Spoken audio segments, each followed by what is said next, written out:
Oh, God Creator, thank you for this day and these people. We give special thanks to our Mother Earth for taking care of us, our Father Nepe for bringing us light. Special prayers go out to the four-legged, the two-legged, the swimmers, and the creepy crawlies. They're all having a hard time right now on this planet. Oh, Matakiyasu.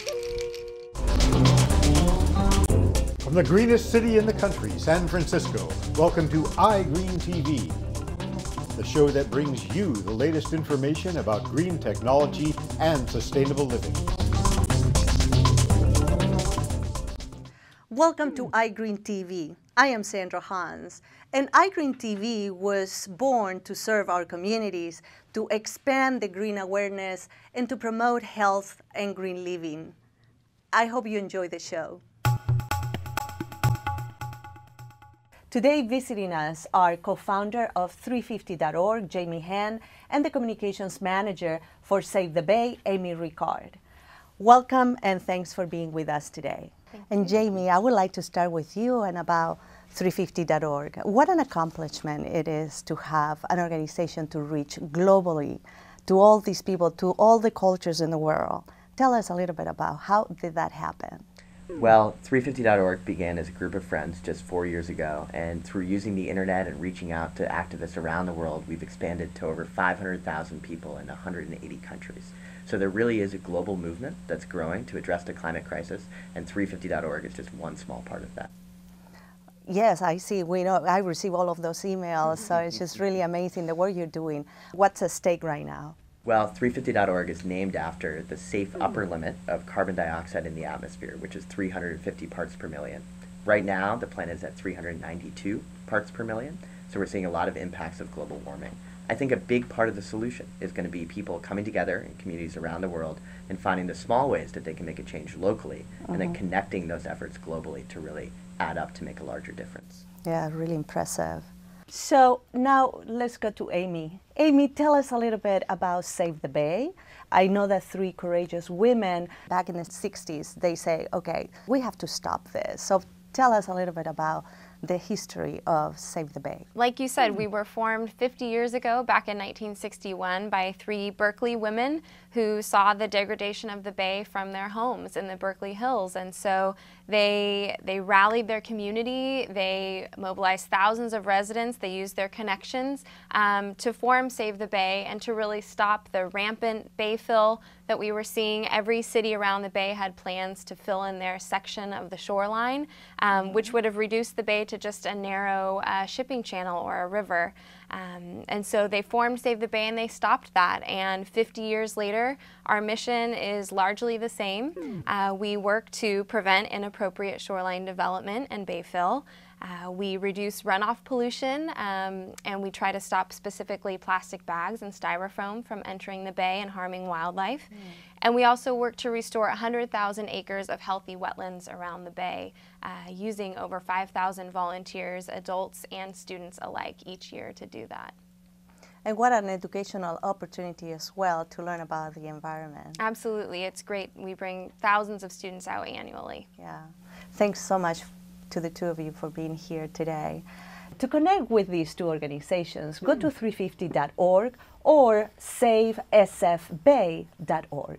Coming up, we have our business segment and the amazing Kevin Danaher, founder of the Green Festival. We'll be right back.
You are watching iGreenTV. I am Sandra Hans. San Francisco is the greenest city in the United States, and the Bay Area's businesses are getting greener and greener. To speak to that with us today is the founder of the Green Festival, Dr. Kevin Danaher. Kevin, it's so great to have you here with us. Thanks for having me. Absolutely. Talking about founding the Green Festival, how did that happen? And what is it that the Green Festival has done these years? I think it's 11 years now. You guys are reaching across the nation. Well, as an educator and as a book writer, I wrote about 10 books critiquing the global economy, what was wrong. And then I started to realize, well, wait a minute, I should be talking about what's right and what we need to do going into the future. So I started writing books about the green economy, and I saw that small green companies were at a disadvantage vis-a-vis the big companies, the big box stores.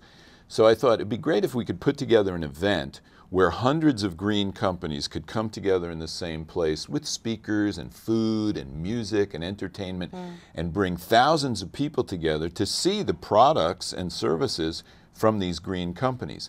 The companies themselves individually are too small to do a big event like that.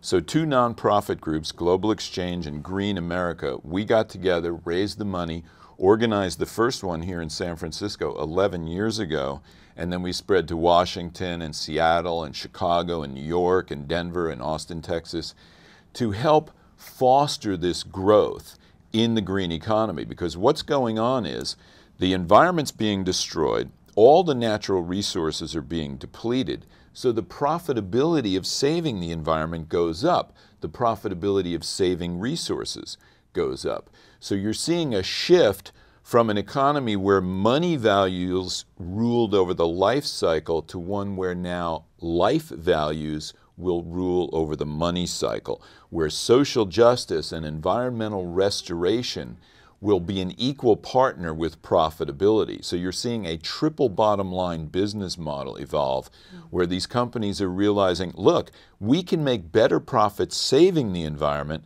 than destroying it. That's a different model. So we're at a tipping point. We're entering a different epoch of world history. You might call it the Ecozoic era, where people are starting to realize we are totally dependent on nature. We're not separate from nature. We're integrated with nature.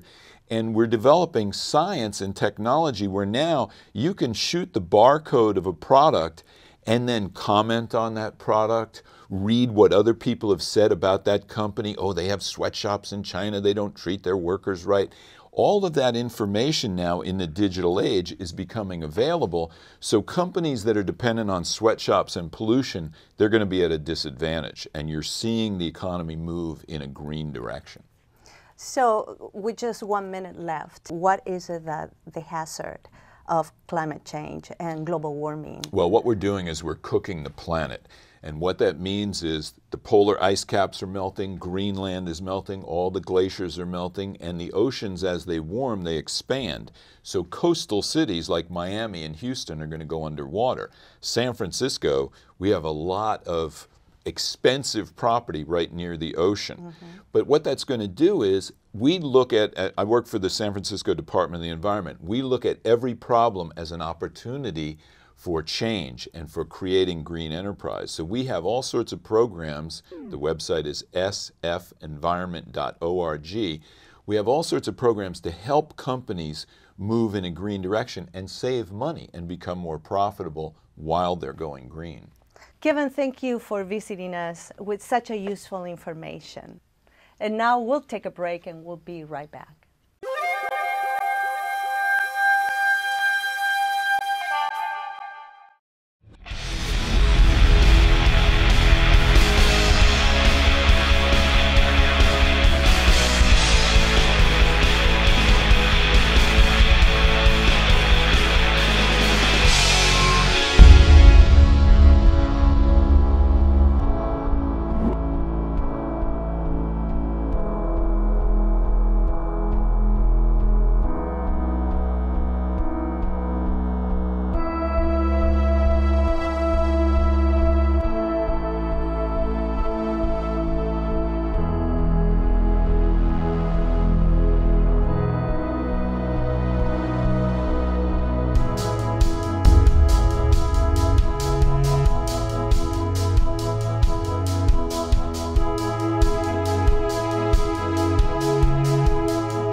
Welcome back. Now we are going to explore iGreen Health, an opportunity to learn from integrated medicine and a vibrant lifestyle.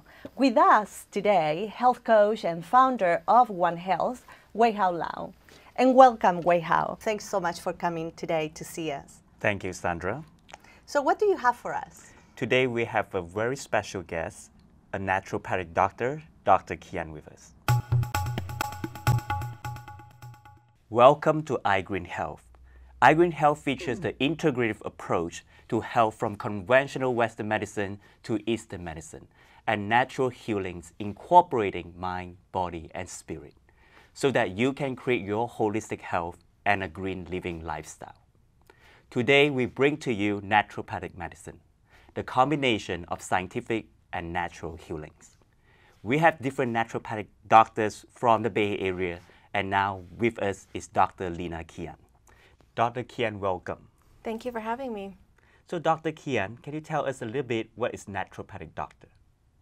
Naturopathic doctors, or NDs, are licensed primary care general medicine doctors that combine the best of the conventional medicine diagnostics with natural therapies. We treat the whole person, mind, body, and spirit, and address the root cause of your health problems and not just symptoms. What is the training to become a naturopathic doctor? Naturopathic doctors attend a 4-year postgraduate and federally accredited naturopathic medical school.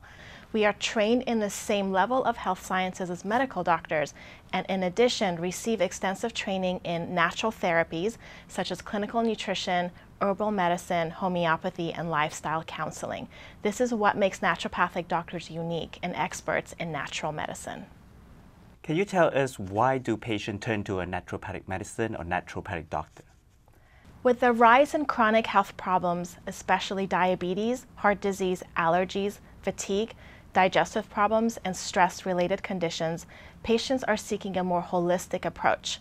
The average visit with a naturopathic doctor is about 60 minutes to create a healing partnership toward optimum health.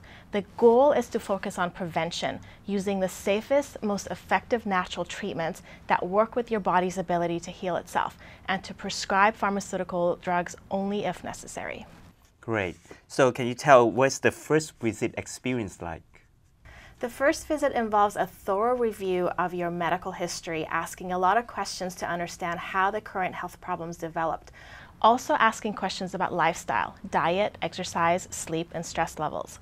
Following a physical exam, such as checking blood pressure, listening to heart and lungs, we will review old medical records and order any additional tests that may be needed. We offer many specialized and functional evaluations that may provide additional insights as to the root cause of health problems. During the visit, we educate, answer questions, and provide an individualized treatment plan to address your health concerns. Great. Thank you, Dr. Kian. Thank you for having me. Here we are with Vida Flores, and she is with the League of Women Voters in Marin County. And Vida has produced a documentary about the drinking water in Marin County. Welcome, Vida. Thank you, Sandra. Thank you for having me on the show. As a producer and director of the water documentary, under the support of the Marin County League of Women Voters, it's important for everyone to understand that water is an important resource. It's the lubricant of life, and people are fighting over water. So we have to use our generous resource very, very carefully and be aware every time we turn on the tap.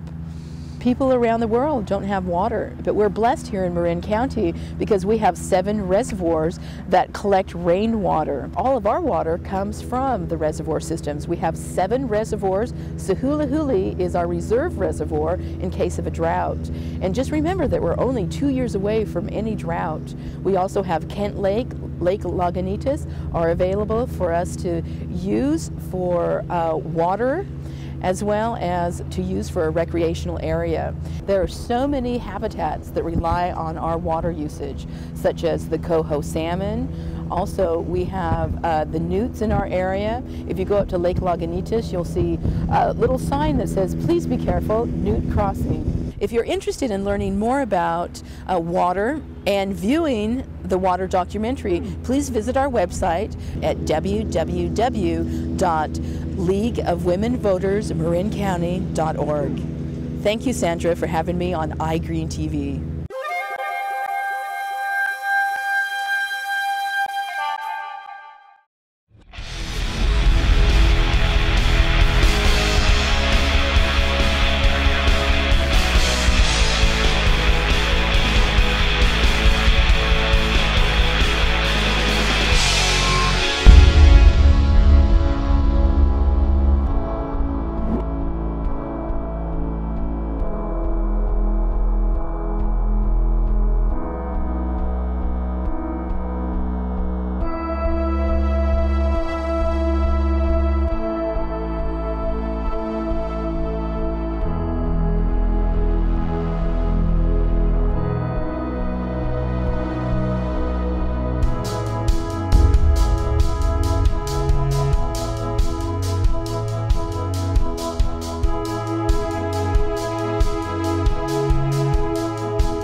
And now let's talk about Earth Day events in the Bay Area.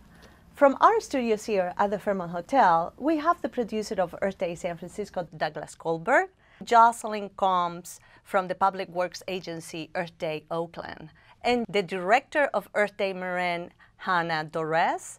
And what a pleasure to have you here, the three of you, doing amazing work in the respective cities. So let's start with Hannah from Earth Day Marin, and welcome. What are the highlights this year, and when and where Earth Day Marin is happening? Earth Day Marin is a fun, family-friendly, and free festival. It's at the Marin Civic Center Lagoon Park in San Rafael, and we're really excited this year because it's the anniversaries of all of our parks organizations in Marin, so we're going to have a big party. And we also are planning to have world music icon Zulu Spear. We'll have a congressional candidates forum, a teen-led stage, a celebrity chef competition, and bilingual children's activities. Those are all first-time events, and then of course we'll have all our speakers, workshops, hands-on activities, delicious food to taste and eat, wonderful things happening all day. And we hope people will come and step up their commitment to the next level. So we'll be providing all kinds of resources. There'll be all types of exhibits to help people make that next step. That sounds like a lot of fun. So now let's go to Jocelyn. And what's going on in Oakland for Earth Day this year? This year, on April 21st, from 9 to noon, the City of Oakland will celebrate its 18th Earth Day with celebrations all over the city. We invite volunteers to come to up to 100 locations in our parks, our creeks, our streets, to help celebrate volunteerism and clean and green our community in Oakland.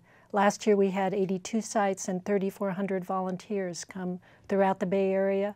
We have businesses, churches, schools participating. It's just a great, wonderful event that we look forward to every year to help celebrate the earth, and that's how we do it in Oakland. Yeah, that's wonderful. Really bringing community, unifying community, and also great service. It's about the spirit of community in Oakland. Yes, great, thanks. And Douglas with San Francisco Earth Day. What's new at the festival this year? Yeah, this year we're going all out. San Francisco being the greenest city in North America. We have brought together an amazing groups of nonprofits, everyone from the Sierra Club, Greenpeace, 350.org, pretty much every major group that's involved in the green movement will be there. We'll have speakers from all over the country coming. We have 2 stages of amazing music and international and indigenous people ceremony in praise of Mother Earth. We'll be having raw chef demos all day long. Our kids zone is going to be filled with so many hands-on and DIY, do-it-yourself type things where people can make solar ovens, make electric bicycles. There's going to be all kinds of educational stuff there, as well as what we call edutainment. So the stages are going to be filled with local celebrities, Big Brother and the Holding Company, Nonstop Bhangra, a local favorite, And also local politicians will be there to express their take on how San Francisco will continue to be a green hub for the rest of the country. That's fantastic. Thank you all for coming to our program today, and have an amazing time at Earth Day. And we invite you all to attend the Earth Day celebration in your town. Don't go away, and we'll be right back with more. And now we have the news with Elaine and Adam. Thanks, Sandra. With all the Earth Day celebrations taking place this month, it seems fitting to highlight some of the latest, greenest developments around the Bay.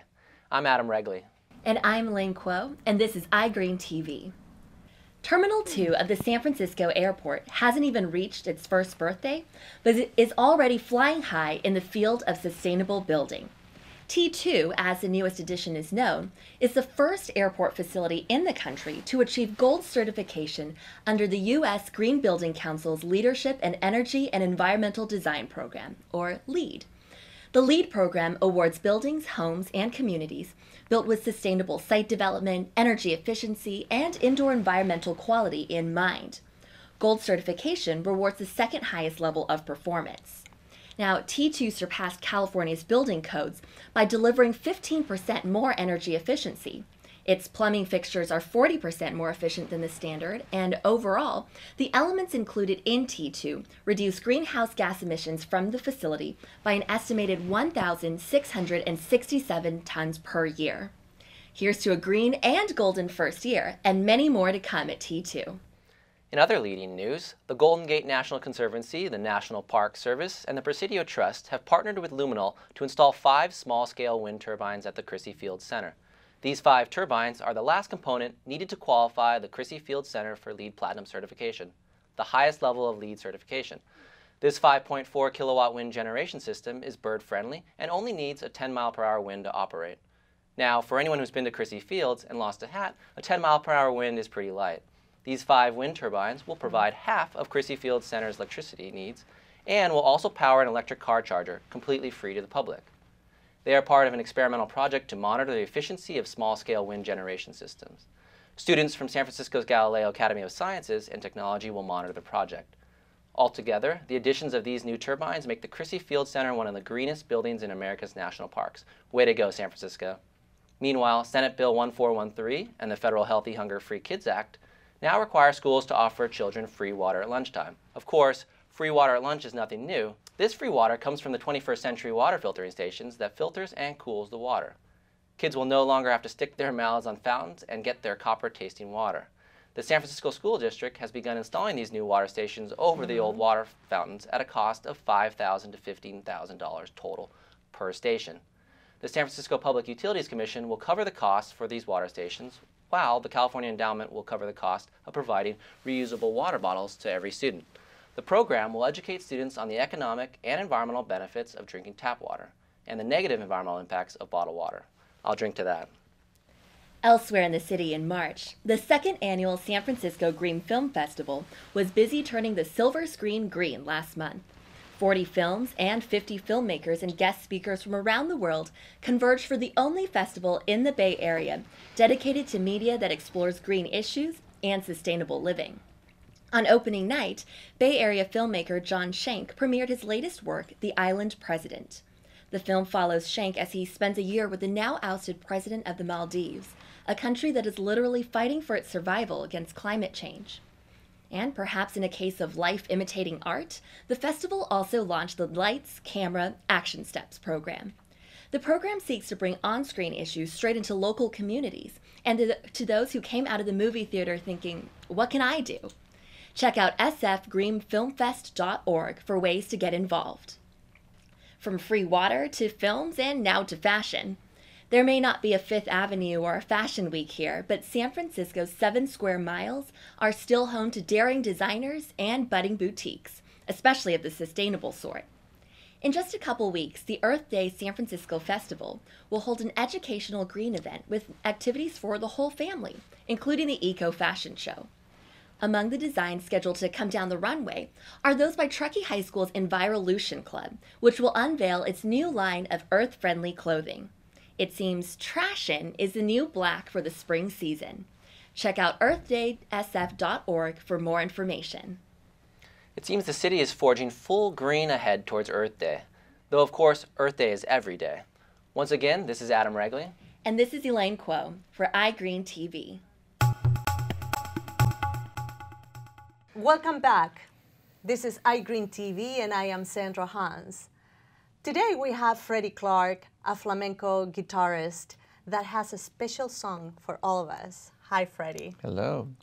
The song is called Pagan Prayer, and it is performed by my band Wobbly World.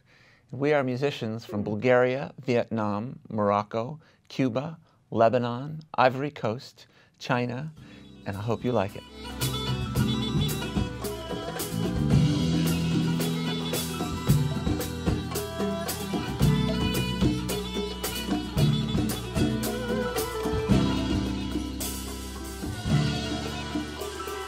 I don't want to be somewhere scraping the walls of freedom. I don't want to be censored by the propaganda.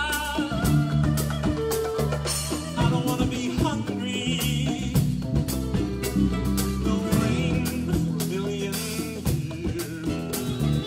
I don't want to be naked under African sky. I said a little bit of love, a little bit of myself. I said a little bit of peace. I said a little bit louder. I said a little bit of faith. I said a little bit of silence.